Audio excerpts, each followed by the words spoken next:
What up, everyone? So, we've got a special review here today, taking a break from some of the monthly subscription boxes and going to review some collectibles. Today we'll be reviewing the Loyal Subjects Dragon Ball Z Blind Box series.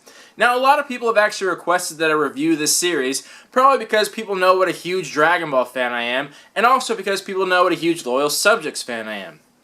That's actually how my channel got started. That was one of the first reviews I did years ago, back when Loyal Subjects just started. It was starting as a company. I reviewed some of their Black Friday mystery boxes they did back when the Ninja Turtles series was just coming out. So that's how I got started, and I've always been a fan of the Loyal Subjects. They've always done a really great job and done things that no company's ever done, and I know them personally. I actually met them at Comic-Con one year, and they actually recognized me.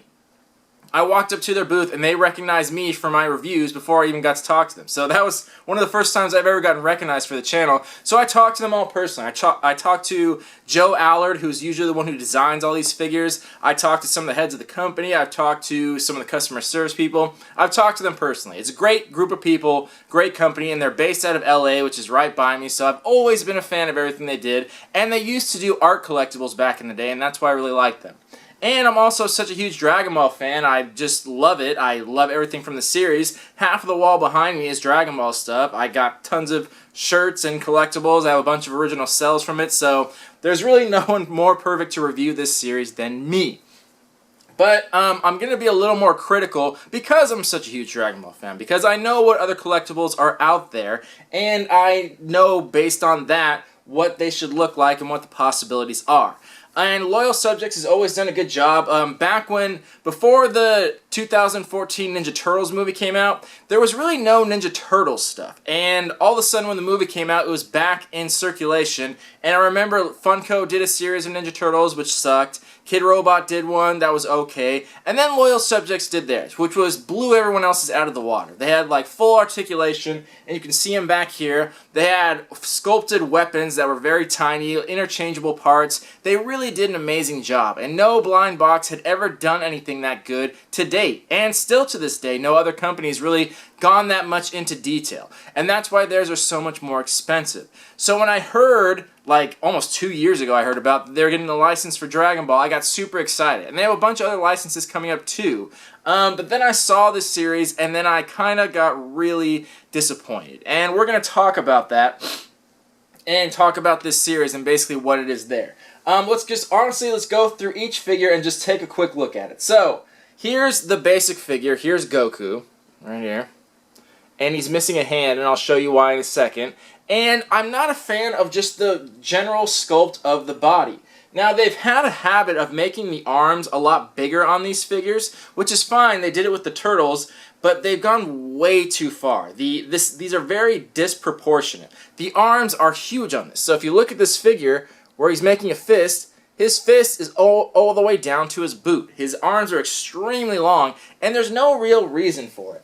And here's the reason I have the hand missing. So I'm going to put this in here so you guys can look. They have interchangeable hands because they don't have weapons or anything. And now look at this. There's his hand, and it's almost down to the floor. Look how huge his hand is. Tiny hand, huge fingers. It's just very disproportionate. So as you guys you can kind of tell with, whoops, and everyone's falling.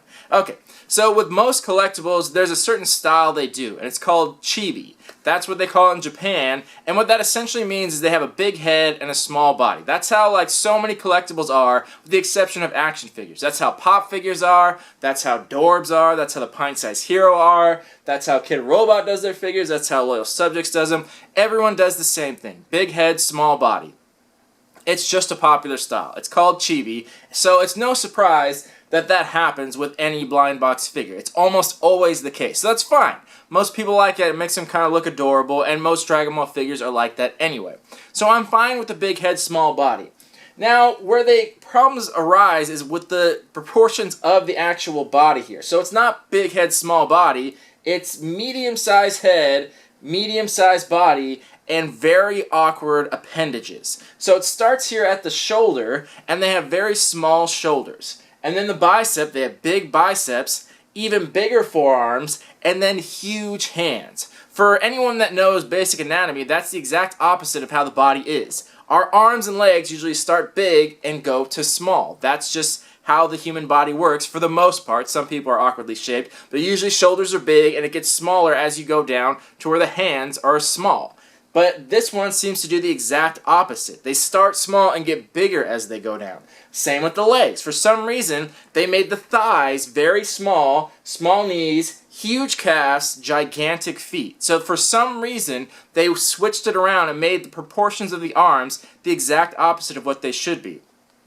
And it's fine to do skewed perception when you're doing collectibles, but there's just no reason for it. It just doesn't make any sense. Like, why would they do that proportion when there's no reason for it? No one's ever really done that before, and it looks incredibly awkward. And especially when you get down to the hand, because when he has a fist here, if you look on one side, it actually doesn't look that bad. His arms seem long, but it's not too bad. But when you put the hand on it, it's again small hand, huge fingers, gigantic fingers. Like, he looks like a fucking scarecrow. Like, look at that.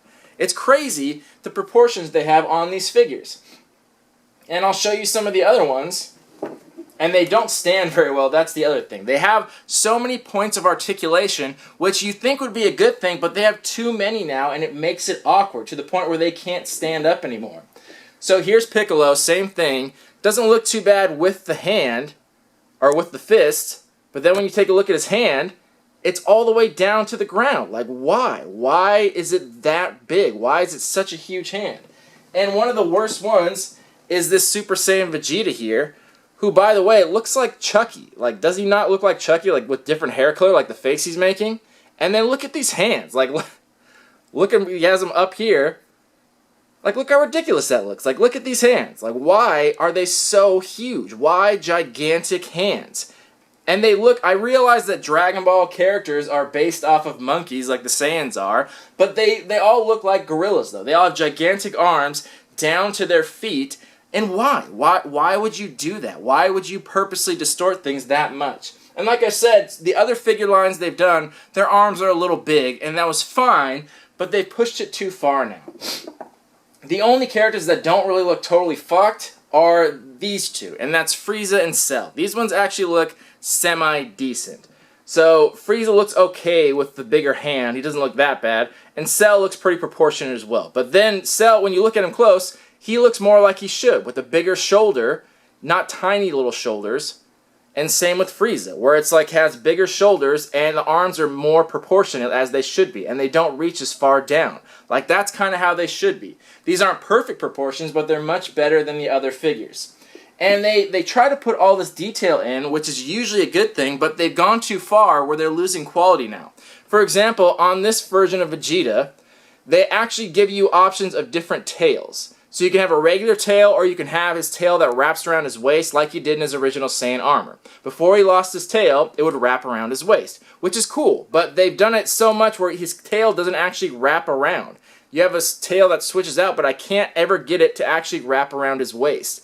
They would be much better off have just had it permanently sculpted on there versus trying to interchange it to now the point where it doesn't wrap around at all, and it just makes it look awkward. Vegeta's face looks okay on this one, but... And back to the points of articulation. So I'm not a fan of articulation at all. I like stationary figures. Where the Funko Mystery Minis are almost always just stationary figures, I like that. I don't need articulation when it comes to this small. I like that they had interchangeable parts like weapons, but for hands I didn't really care about. And honestly, they could have put like blast waves or something to attach to their hands instead of weapons, but they just put different hands, which are huge. So you see here, the points of articulation, they have the shoulder here, but they have a double jointed shoulder. So it connects to the body as a joint, and then separately connects to the bicep as a joint as well. So you have a double jointed shoulder, but no articulation on the elbow or wrist. Why? Why would they do that? What's the point of that? If you're going to add more articulation and you want to make an action figure, then make it an action figure. Put one point of articulation at the shoulder, one at the elbow, and one at the wrist. That's what action figures do. I'm assuming they want people to play with them. That's the point of articulation. If that's what you're going for, then put them in the appropriate places. For some reason, they put it here. They have a really jointed like thigh and foot, but again, nothing at the knee. It just doesn't make any sense why they would have 2 points of articulation at the shoulder and then none anywhere else. So that it just doesn't make sense why they would do that. And I'm sure anyone who's gotten this series and opened the box, they're twisted all over the place. It's hard to get it back into the right position, and it's extremely hard to get the hands in there. You'd think they'd slip in easily since they're interchangeable, but it's so fucking hard to either get one out or put one in. I had to take a pair of pliers just to get the fist out of there because it's jammed in there so tightly, and to try and put another one in is freaking impossible. I could not put any of the hands in all the way. Once they were in, the first time I got them, if I pulled them out, I could never put them back in. It just wasn't possible. So it seems like they're trying to make them better with articulation, but the quality is suffering because of it. I say less articulation and more quality. I don't need 2 joints at the shoulder. It makes no sense. It's just a weird thing that they did. It's like they had an idea for something and implemented it, but there really was no reason for it. There was no positive outcome to doing that. And yeah, the other thing about this is that really kind of bothers me about this company now is the rarity of some of these figures. So everyone knows that the Loyal Subjects is the most expensive blind box out there, by far. Funko Mystery Minis you can get for $5 or $6 almost always. And it doesn't matter if they're good, bad, they're always that cheap price. This is double that. The cheapest you'll get this is $12.99. On their website, they sell them for $12.99. And in most stores, they're $13.99 and up. So that's the price. Double all the other collectibles out there. That's almost, you can get small sculptures for almost that price. Some of the sculptures I have from Dragon Ball are like 15 and 16 bucks for full sculptures of full detail. But you're paying 13, 14, 15, sometimes even higher than that for one blind box mystery character. That's really expensive. And before, I didn't really mind that much because they did such a good job with the sculpt and the paint and the detail in the weapons. But there is no weapons here, so there is no detail in the weapons. And there's just a bunch of awkward choices here that does not merit $13 to $14 per pack. That being said, they still have a high rarity on here of 1 of 96. Trunks, and I think Boo, I think is one of the exclusive, is also 1 of 96. And I'm glad they're finally doing store exclusive. So it broadens the series, getting more characters in there. I'm fine with that. But the fact that they have multiple characters that are 1 of 96 is ridiculous. Funko used to have characters that were 1 of 44, which was really, really high, but I think people complained about it so much that they got rid of it. Now the rarest figure for Mystery Minis is 1 of 72, because they realized it was just made it too difficult to collect, even at a $5 or $6 price point. This series, on the other hand, at a $13 to $14 price point, has characters of 1 of 96, making it practically impossible to collect this full series. That's so hard to do. They're gearing it towards kids, obviously, with the articulation. What kid on earth has that much money to spend on this? I don't even have that much money to spend on this. Doing even 1 of 96. The Turtles ones were hard enough to do, but multiple characters, 1 of 96. Doing the math here, at a $13 price point, times 96 is $1,248. Now I realize no one has to spend that much to get that one character. I'm just doing it based on statistics. If you were to buy 96 boxes, you would technically get 1 of that character and you would have spent $1,248. At a $14 price point, that goes up to $1,344, and 15 up to $1,400, so on and so forth. That's a ridiculous amount of money to spend to get one series that wasn't even done that well. That's done very poorly at best. So I'm just very surprised that they're still doing odds that high and still keeping the high price point, yet the quality is decreasing. They're making a lot of bad business decisions, and I don't know where this company's headed at this point, but I don't like where it's going. Also, statistically on the back, they have a gold version of Super Saiyan Goku right here, and look at the odds on that. 1. Not 1 of 72, come on. Not 1 of 72, not 1 of 96, 1. As in they made 1. Out of the tens of millions of these that they've made, 1 is that figure. Literally making it technically impossible to complete the series except for one person. They made 1 gold version. I haven't seen it. I don't know if it's shown up yet, but it better be solid fucking gold if they're doing just that one figure. But I'm guessing probably not. They're just doing a gold painted version of it, which again, I don't like. I hate when they do variants that are just a solid color. If I wanted something painted solid gold, I would just spray paint it myself. Why would I need a company to do that? I can do that myself. So that's the other thing. They also have their Super Double Diamond Club, where it's exclusives only for the club, which I thought was a great idea, but so far all we've gotten are clear versions of the figure. Not alternate paint jobs, not even painted at all, just clear plastic versions of characters. We've gotten Skeletor, we've gotten Snake Eyes, and for this we got Goku. And you either got an orange one or a black one. No alternate paint job whatsoever, which I think was so stupid. They could have easily taken this regular Goku, made him the God version of Goku, just changed his hair to red, and had a perfect alternate paint job right there, and people would have loved that. But instead we got a clear black and a clear orange, which was such a jip. Like, we paid a bunch of money and they don't say what you're going to get. You just got to trust in this company, and that's what we get, clear versions. They also mentioned that in the back, the Club 28. I don't know why they're calling it Club 28, but you know, whatever. So they mentioned that on the back too. So they're making it technically impossible to collect this full series, which again, why would people keep going to you if you make it impossible to collect your series? So, sorry, that was long-winded, all my ranting, but that's how I feel about this series. I'm extremely disappointed. And the reason I'm so critical of it is because I have literally hundreds of Dragon Ball collectibles. The Dragon Ball series has gotten the royal treatment as far as collectibles. As far as a series alone, Dragon Ball has probably the highest collectibles, highest grade collectibles in existence, in the sense that people really put in a ton of effort, like the sculptures we got from Lutaku, like the UDM series, that are the best sculpted, the best painted, the best designed figures in existence that Dragon Ball gets all the time because it's such a popular series, and Japan has really stepped it up lately and made really high quality figures at pennies on the dollar. So these other companies are doing fantastic, immaculate jobs on these figures, and any American company that's made it has always done crap. Even back in the 90s when we had action figures, we had American ones, they looked like hell. They looked horrible. And the Japanese figures looked perfect. So I don't know why Americans can't get the sculpt right. I'm not sure what it is. So, after that all being said, mouth is getting dry. Let's go on to the actual review portion of this series. So, normally I do concept and design as one total score, because we usually don't see the concept behind the designs of these figures.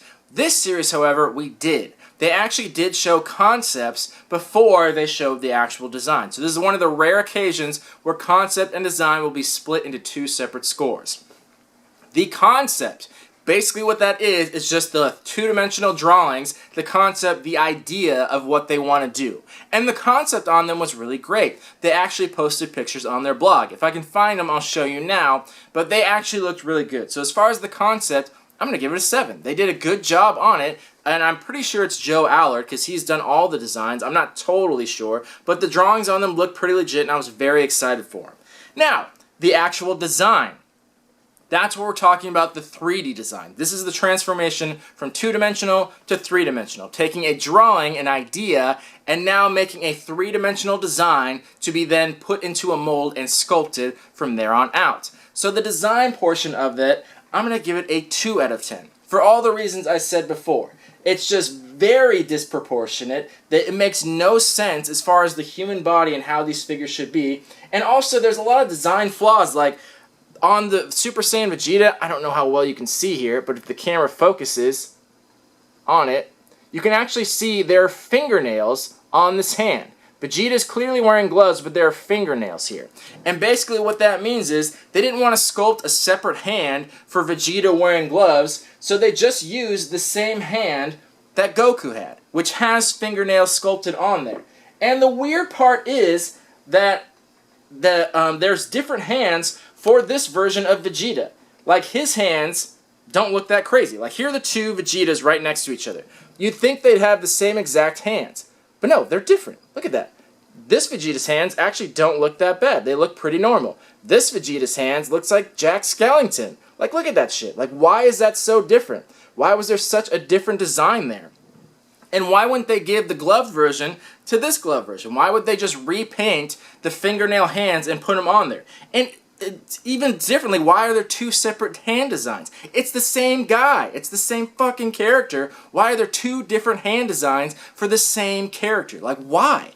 So many questions I have here of why they did things a certain way, and that just make no sense. And they did a separate hand design for Frieza because he has pointed fingernails. Not on the open hand, but on his closed hand, he has a pointed fingernail. So they did separate hands for that. Why couldn't they do separate ones for the glove ones? It just shows the poor design quality of that. It just shows the lack of effort. Loyal Subjects was always known for their design quality, and they started out in art collectibles. That's when I got involved with the company, back when they just did stuff with Joe Ledbetter, who was an amazing artist, and they did art collectibles, where it was statues and stuff designed by artists. So that's where they had such a good standing and such good design. Now it seems like they're becoming a bigger company, hiring people that don't know what they're doing, have no design background and no artistic background, and are just sculpting things on the cheap. Their quality has gone down so much, and the design on these is so unbelievably poor, and there's no explanation for it. Just a lot of whys and what-ifs that didn't come to fruition. Makes no sense. Moving on to the paint. The paint portion of this, also not very good. Normally the Loyal Subjects is very good on it, but there's a bunch of times, and again I don't know how close the camera will get, where the paint, like in his hair, is just completely off. And like things on Goku here, there's like speckled paint on his forehead. There's like little scrub marks on there where paint just kind of rubbed off. There's various times where paint's outside the lines. It's onto different portions of the figure. I'm glad they did fully painted figures and not just colored plastic, but it's all over the place. There's just paint that's constantly outside the lines and just random spatters like here. Like just picking up a random figure, and again if the camera will focus, on Frieza's like inner thigh. I don't know if I can get this to focus or not. Is it doing it? Yeah, it's on his inner thigh. There's just like a little paint splatter right there. Just like random smears of different colors. That's not even on him. This is like a flesh tone that's not even supposed to be there. And again, just random little spots here and there. So as far as the paint, I'm going to give it a 4 out of 10. I was very disappointed on that as well. That's just not what this company normally does. So I was very disappointed. And finally, the sculpt on the figures. So the actual, after the 2D design, after the 3D design, how well these are actually sculpted. And I'm going to give it a 3 out of 10 because, like I said, at the tail on this, it doesn't fit around his waist, which if it doesn't do that, then what's the point of even doing it? And like I said, the different hands and how the hands don't fit into the joints and how these figures just don't stand very well. As you noticed, when I started the video, these were all standing, and with barely touching them, they've all fallen over because there's so many points of articulation, you can't even get their legs straight anymore. They're just so awkward, and they're not even level. There's just so many flaws to it, and the sculpt on it is very, very bad. And again, like I said with the Ninja Turtle series, they had so many weapons. They had individual size and shuriken and so many things in there that were perfectly sculpted tiny little weapons. This, all we got were a bunch of Dragon Balls. Each character, I think it rolled off, came with a little tiny Dragon Ball.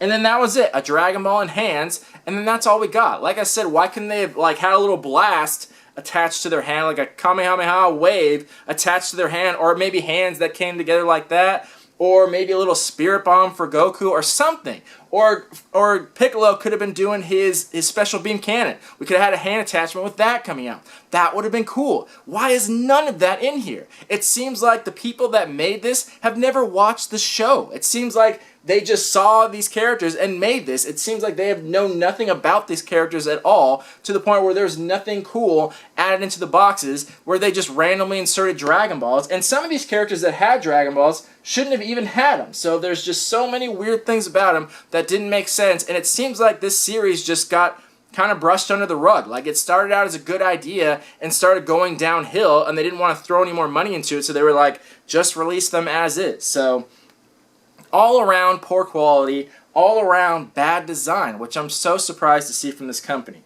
So that all being said, with the 4 scores, combining them together and averaging them out, we have a total of a 3.5 out of 10.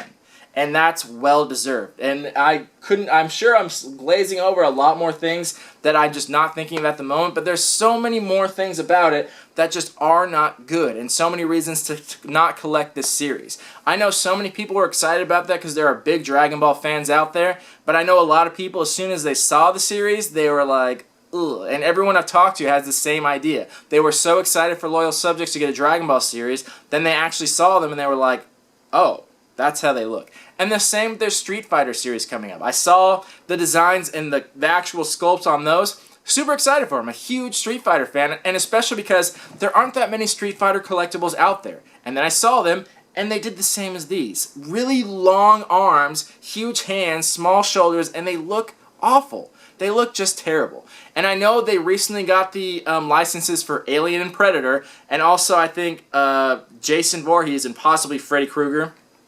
I'm not totally sure. And I was really excited for that too, and now I'm kind of not. I was really excited for like Predator because they have so many weapons and stuff, and Loyal Subject is so good at really fine details and putting little weapons. But if they're going to be this awkward gorilla shape, then I'm not interested in them at all. And again, it would be one thing if these were really cheap like Funko, like the X-Men Mystery Minis. They sucked, but they were only $5 a piece, so it's not that big of a deal. But when you're paying $13 and $14 for one blind box figure, and you get this crap quality, there's just no excuse for this. So, in my personal and professional opinion, I would avoid this series at all costs. If you're a Dragon Ball fan, contact me. I will point you in the direction of so many Dragon Ball collectible series that are really, really cheap to get. Even to get them imported from Japan, they are dirt cheap, and they are amazing quality. Like I've said, the UDM series, those tiny little keychains are perfectly sculpted, perfectly painted. They do such an amazing job. They have so many characters, and you can get them for like $3 or $4 for each one. And then you're paying $14 for these? Like, no, absolutely not. I won't stand for it. So as always, I hope you enjoyed my long-winded rant, but I had to get to this series before more people waste their money on this. Do not support this series. We can't support this company for putting out products like this. If they go back to their original style, then I'm more than happy. I loved that company. But this new direction they're going, it just seems like they're after money and they're losing quality in the process. So I'm very sad to have to even say this about the company because I've loved them so much. But as always, let me know what you guys think in the comments. Am I wrong? Do you love this series? Or do you think the same thing? These figures turned out total crap. Let's talk about it in the comments. As always, thank you for watching. Love you all. Peace.